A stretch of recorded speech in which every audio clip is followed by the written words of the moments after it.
I got a lot to say about this. First and foremost, the convicts who are out there risking their lives to save others for nothing. God bless you. And that's what you're doing it. You're doing it on GP, on the nature of your heart, because you will get nothing in return. Nothing from the people. See, what this picture screams to me is, hey, save my children. Save my family's property. Save my burning home. But when you get out of prison, I will do absolutely nothing for you, right? Defend my family. But when you get out of prison, now, you'll never be able to defend yours. Because, see, we trust you to go into a raging fire and save lives, but we don't trust you with a firearm to protect yours. That's what it's saying to me, right? And they can't show pictures like this, and they can't announce pictures like this. Otherwise, it would start a frenzy that would go against the model of prison, and they would lose tax dollars. Oh, you mean there's another way? Absolutely, there's another way. It's the right way. And lo and behold, do you know in the state of Arkansas and many other states that if you get a pardon and you get your rights back, you still can't run for public office? Because of the infamous crime bill. See, that in itself is crimes against humanity. Pay our taxes, our new bridge permit. We need money to build more prisons. But you're disenfranchised to vote. Well, you're on paper. But save our children. Save our homes, our municipalities, our buildings.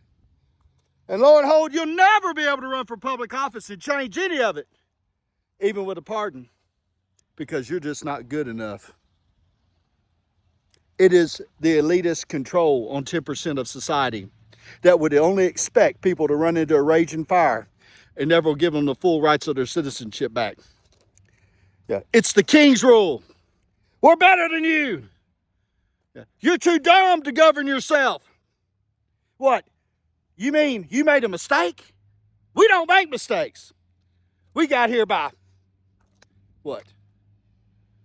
Lobbying for big companies, corporations, and selling your own? That's how y'all got there. And this is a news story in itself. And it's the way it is.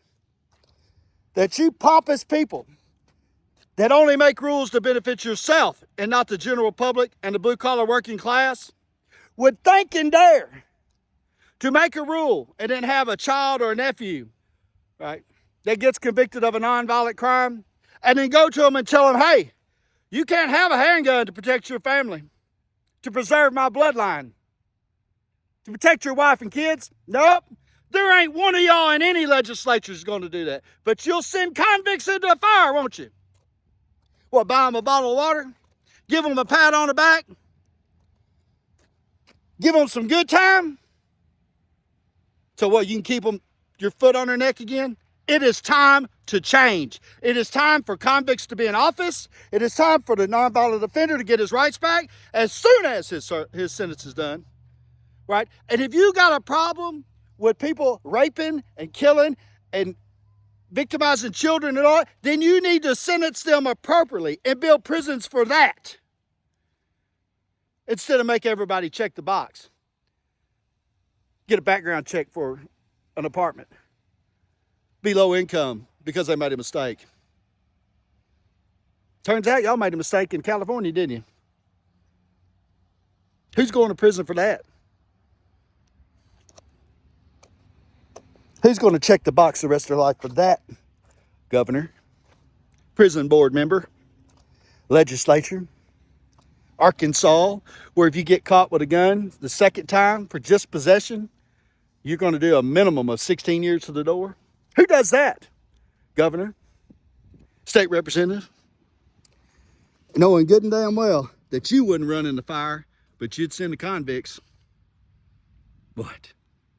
To tell them I'm going to do nothing for you once you're out of prison? That's what you do. Fluent fucking English.